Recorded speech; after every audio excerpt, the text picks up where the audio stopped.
Ninth class students, a wonderful morning to all of you. Student, I hope you all are safe at your home and you all have done your previous work. Now student, today let me start our next exercise 3.2. Before starting the exercise, I understood you some basic about this exercise. As you can see, this is your bar graph. Okay, here we represent this two lines where they both are meet. This is our O point, center point O point. This is our x axis जिस पे हम क्या करेंगे, positive x की positive values को denote करेंगे like that. This is our x dash axis. यहाँ पे नेगेटिव रिप्रेजेंट होगा, -2, -3, -4 लाइक दैट. इसी तरह से ये जो हमारी वर्टिकल लाइन है, ये हॉरिजॉन्टल लाइन, जो हमारी ये वर्टिकल लाइन है, ये होती है हमारी y एक्सिस. इस पे y के पॉजिटिव कंपोनेंट्स को ड्रॉ किया जाता है. 4, 5 ये है हमारी y डैश. इस पे y के नेगेटिव कंपोनेंट्स को शो किया जाता है. -1, -2, -3, -4 लाइक दैट. इस तरह से हमारे ये चलते हैं.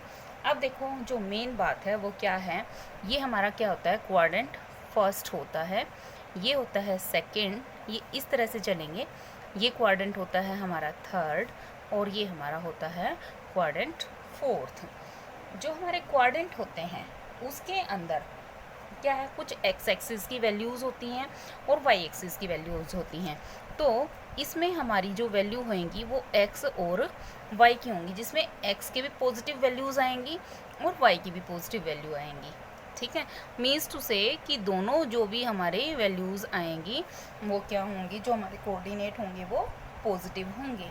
ठीक है, जो हमारे एक्स के कोऑर्डिनेट्स होते हैं, जो एक्स कोऑर्डिनेट होते हैं उनको हम क्या बोलते हैं, एब्जिका. वो क्या होते हैं हमारे एब्जिका. और जो वाई के कोऑर्डिनेट्स होते हैं उनको हम क्या बोलते हैं, ऑर्डिनेट. जो वाई एक्सिस की वैल्यू होती है उनको हम ऑर्डिनेट्स बोलते हैं. सो हम यहाँ value of Y axis are क्या बोला जाता है उनको, ऑर्डिनेट. ठीक है, value of X axis are, X की वैल्यू क्या आएगी, एब्जिका. अंडरस्टैंड. ये क्या है, ये हमारी वर्टिकल लाइन है और ये क्या है, हमारी हॉरिजॉन्टल लाइन है. This is our quadrant first, quadrant second. First quadrant में मैं बता चुकी हूँ जो एक्स की वैल्यू है वो भी पॉजिटिव फॉर्म में होगी और वाई की भी पॉजिटिव में. अब क्वाड्रेंट सेकंड में देखते हैं, जो एक्स के हम चलेंगे वो नेगेटिव आएगी ना. हमेशा हर बार देखना कि जो भी हम कोऑर्डिनेट्स लिखते हैं उसमें पहले एक्स की वैल्यू आती है, उसके बाद वैल्यू ऑफ वाई लिखते हैं. सो एक्स की वैल्यू यहाँ नेगेटिव फॉर्म में है और वाई की किस में हो जाएगी, हमारी पॉजिटिव फॉर्म में. ठीक है, तो सेकंड क्वाड्रेंट में एक्स नेगेटिव होएगा और वाई पॉजिटिव होएगा. थर्ड क्वाड्रेंट में देखो, सबसे पहले एक्स की वैल्यूज़ देखो. एक्स इस साइड है ना, ये नेगेटिव में है और वाई इस साइड है तो ये भी नेगेटिव में है. जिस टाइम दोनों के दोनों X and Y negative form में होंगे वो हमारा क्वाड्रेंट थर्ड होगा. क्वाड्रेंट फोर्थ में क्या होएगा, एक्स को क्या है हमारा पॉजिटिव है और वाई क्या है हमारा नेगेटिव है. I hope student you all understand this basic. Now we start the exercise. As you can see, this is your exercise 3.2. In the first sum, what they give you, write the answer of each of the following questions. आपको कुछ questions दे रखे हैं, आपको इनके answer देने हैं. What is the name of horizontal and vertical lines draw to determine the position of any point is Cartesian plane. जो आपको प्लेन दे रखा है उसमें जो आपकी क्या है, हॉरिजॉन्टल लाइन है. हॉरिजॉन्टल लाइन कौन सी थी, ये वाली थी ना. तो हॉरिजॉन्टल लाइन किसको रिप्रेजेंट करेगी, तो हम लिखेंगे horizontal is equal to X axis किसको रिप्रेजेंट करेगी, वो एक्स एक्सिस को, एंड द वर्टिकल लाइन किसको करेगी, वाई एक्सिस।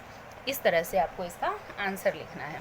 सेकंड में क्या दिया है, what is the name of each part of plane form by these two lines. जो हमें ये प्लेन दे रखा है, इसमें सभी पार्ट फॉर्म किए जाएंगे तो इन टू लाइन से, मतलब ये जो हमारी टू लाइन है, एक हमारी हॉरिजॉन्टल लाइन है, एक वर्टिकल लाइन है, तो जो ये प्लेन बन रहा है इसको क्या नाम दिए जाएंगे, ये होंगे हमारे क्वाड्रेंट्स। क्या होंगे, ये हमारे क्वाड्रेंट्स। तो आपको यहाँ क्या लिख देना है, मैं इसका आंसर यहाँ लिख रही हूँ,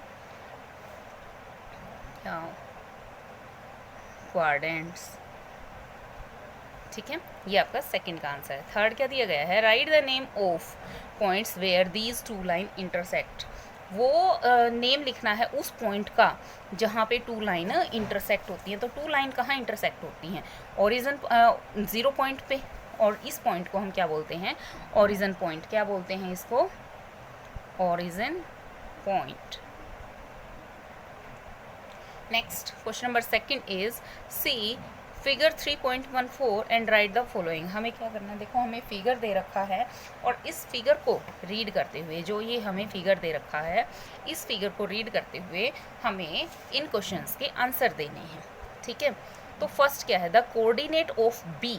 बी के जो कोऑर्डिनेट हैं वो कौन से हैं। देखो कोऑर्डिनेट की जब बात आएगी तो कोऑर्डिनेट होती है एक्स और वाई दोनों की वैल्यू। तो यहाँ पे पहले x की लिखेंगे, तो x की वैल्यू -5 है और y की वैल्यू कितनी है 2, तो इसकी वैल्यू कितनी आ जाएगी, -5 and 2। The coordinate of c, coordinate of c, यहाँ पे हम क्या करेंगे, अब पॉइंट c फाइंड करेंगे। Here is the point c। c पे पहले हम x की वैल्यू देखेंगे 5 है, y की वैल्यू देखेंगे -5 है, तो ये वैल्यू क्या आ जाएगी हमारी, कोऑर्डिनेट ऑफ c। यहाँ लिख देंगे हम 5 एंड -5। ठीक है, नेक्स्ट देखिए, the point identified by the coordinate -3 and -5। हमें यहाँ पे -3 एंड -5 के, देखो माइनस माइनस आ गया ना दोनों, उनके क्या ढूंढने, कोऑर्डिनेट दे रखे हैं, पॉइंट आइडेंटिफाई करना है कौन सा पॉइंट होएगा। -3 यहाँ है, -3 यहाँ है, -5 यहाँ है, तो ये 3 एंड 5 जहाँ मिलेगा तो वो कौन सा पॉइंट है हमारा, H। तो हम यहाँ क्या लिख देंगे, इस पॉइंट का हम क्या नेम लिख देंगे इधर, H। नेक्स्ट देखिए, the points identified by the coordinate 2 and -4। 2 -4, 2 positive है और 4 नेगेटिव है, मतलब y की वैल्यू नेगेटिव में है, x की पॉजिटिव में है, तो वो कौन सा पॉइंट है हमारा, पॉइंट G। तो हम यहाँ क्या लिख देंगे, G। Next the abscissa of the point D। Point D की एब्सिका, देखो D पॉइंट ये है, एब्सिका क्या होते हैं हमारे x axis, so point D की एब्सिका क्या आएगी हमारी 6। ठीक है, next the ordinate of point H point ढूंढो पहले, कहाँ है हमारा H पॉइंट, यहाँ है, इसका ऑर्डिनेट बताना है। ऑर्डिनेट मतलब y की वैल्यू बतानी है, तो y की वैल्यू क्या है यहाँ पे, -3 है, तो हम यहाँ क्या लिख देंगे, -3। The coordinate of the point L point का क्या बताना है हमें, कोऑर्डिनेट बताने हैं, तो यहाँ L पॉइंट ढूंढो, L, हेयर इज L। अब हमें यहाँ पे क्या ढूंढने हैं, इसके कोऑर्डिनेट। तो देखो y पे तो मूव किया ही नहीं ना, सॉरी x पे तो इधर मूव तो किया नहीं, y पे मूव किया, तो x की तो 0 होगी, और y पे कितना मूव किया 5, तो इसके कोऑर्डिनेट क्या हो जाएंगे, 0 and 5। Next the coordinate of point M। Coordinate निकालने हैं हमें पॉइंट M के, तो M ढूंढो कहाँ है, M यहाँ है, ये है, x पे तो इसने मूव किया है लेकिन इसने y पे मूव नहीं किया है, सो x की वैल्यू क्या आ रही है, -3, और y पे इसने मूव किया ही नहीं है, तो y की वैल्यू आ जाएगी हमारी 0। सो you will complete this exercise now. I hope student you all understand this exercise. You will do this complete exercise in your fair notebook of maths with neat and clean handwriting. Thank you student. Have a nice day.